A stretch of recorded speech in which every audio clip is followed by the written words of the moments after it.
guys, happy hump day. I'm gonna do another little cooking Instagram stories series for you today because I'm gonna make something new and I wanted to share with you how that goes. I'm gonna be making keto shepherd's pie tonight, which I used to make shepherd's pie all the time, but of course I had mashed potatoes on top, and I'm going to swap that out for everyone's favorite mashed potato replacement, riced cauliflower. That I'm going to throw in the blender with like some cream and cheese and butter and all kinds of good stuff, and you know, use that as a replacement. So as the base for the shepherd's pie, I'm going to be using ground beef. Some people use lamb or pork or whatever, but I'm just going to do a couple pounds of grass-fed ground beef that I'm going to saute in like some garlic and onion and seasonings and soy and Worcestershire and all that good stuff to make it taste really, really flavorful. And then my veggie layer, instead of like corn and peas and all of those starchy veggies that we don't eat on keto, I'm going to do some canned green beans, and also I have got some sliced mushrooms here that I need to saute up. So that's going to be my middle veggie layer, and then the top is going to be the riced cauliflower that I throw in the blender. So the cauliflower mash. I might also throw an egg in it because I heard that if you do that, it makes it kind of a lot more substantial, I guess, for the shepherd's pie. So I think I might try that, and I'll let you know how it goes, and I'll go through everything step by step with you. All right, here we go. All right, this is my 2 pounds of grass-fed ground beef cooking over medium heat. I've also thrown in a couple tablespoons of butter, a couple spoons of minced fresh onion and garlic, a good sprinkling of salt, pepper, onion and garlic powder, and I have put in a dash of Tabasco sauce and 2 tablespoons each of Worcestershire and soy sauce. And I'm just going to let that simmer away until it kind of thickens up and looks yummy. And I've got the oven preheated at 400. And now I'm going to work on the veggies and mash. And then in a separate pan, I have some mushrooms. I've got a couple pads of butter. I've got a splash of soy and Worcestershire, so I get the same kind of like that shepherd's pie savory flavor profile going on throughout the whole thing.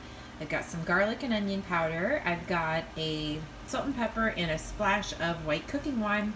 And I'm just going to let those hang out and get soft. And I've got the cauliflower in the microwave steaming, and it's all going to come together very soon. I steamed the bag of 8 cups of riced cauliflower, and I just threw it in the blender with a ½ cup of melted butter. I did a ½ cup of cream cheese. I did a ¼ cup of sour cream and heavy whipping cream, salt, and some garlic and onion powder, and I blended it up, and look, looks just like mashed potatoes. So that's going to be for my faux potato layer. I'm also going to use some of this cheese on top of the whole thing when I bake it. I love this new Sargento. It is an 18-month aged cheddar. Super yummy. I'll also show you, this is after the mushrooms were completely cooked, I stirred in the 2 cans of green beans and tossed them around so they would get all that yummy like Worcestershire white wine glaze going on. And then there is my finished ground beef. I had turned the heat off and just kind of let that chill out. And now I've got a baking dish ready. Oven's preheated, and I'm going to put it together. I'll show you before I put it in the oven.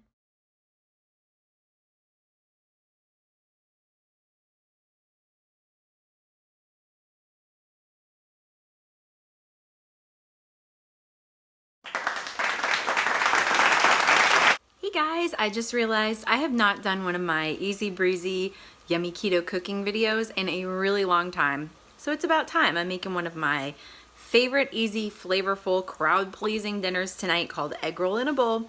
And as the name says, it's got all of the amazing flavors of an egg roll, just without the shell, served in a bowl. So I'll kind of take you through step by step how I make it. It only takes a couple minutes, so it's perfect for easy, busy nights. And here we go. I'm just browning some ground pork. You could use ground beef or ground turkey or something else if you want, but in traditional egg roll style, I am just doing some ground pork, and it's brown, so I'm going to now throw in a little bit of minced garlic. I'll put all of the measurements down in the description box, and then after I throw in the garlic, I'll just stir it around for like 30 more seconds, and then I'll stir in the rest of the ingredients. I'll show you in just a moment. On to the next step. I stirred in, usually it would be one of these packages of coleslaw. It's like cabbage, carrots, and red cabbage, but I'm making a double batch since I used 2 pounds of pork. So I used 2 bags, and I transferred it to a big pot because that skillet was not going to hold it all. and I did a 1/2 cup of soy sauce, a couple teaspoons of ground ginger, and I'm just gonna let this go to town and cook down, and then I'll show you what I add next. Here's what's up. I cooked the coleslaw down until it is, you know, however tender you would like yours, but mine just took a few minutes and it shrank down so much. This whole pot was full of the cabbage when I started, and then after that I stirred in 4 teaspoons for a double batch, or 2 teaspoons if you're going to do just 1 pound of pork. But again, I'll put all of the measurements down in the description box of sriracha sauce.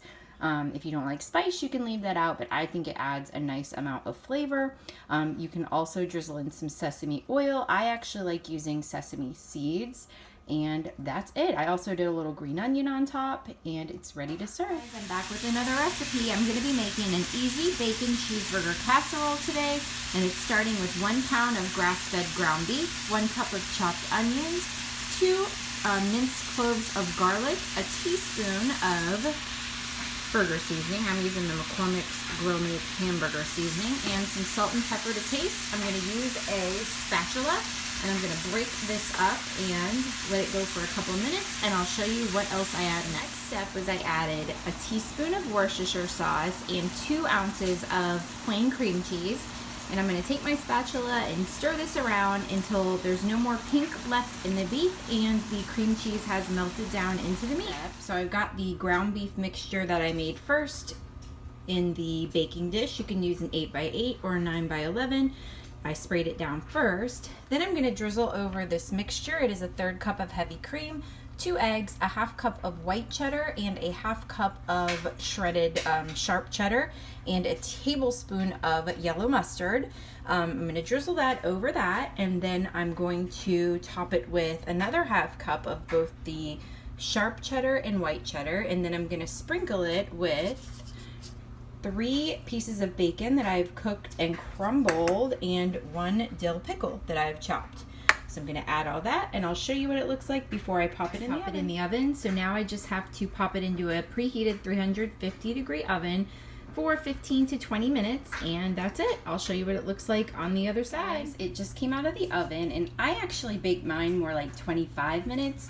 At the 15-minute mark, I checked it, and it still looked not really browned on top. So I let it go another 5, and it still didn't look quite there. So about 25 minutes is where I got to this point where it's a little bit browned around the edges and it looked like all of the moisture was soaked up, but it looks fantastic. I cannot wait to try it. I will link the full recipe down in the description box.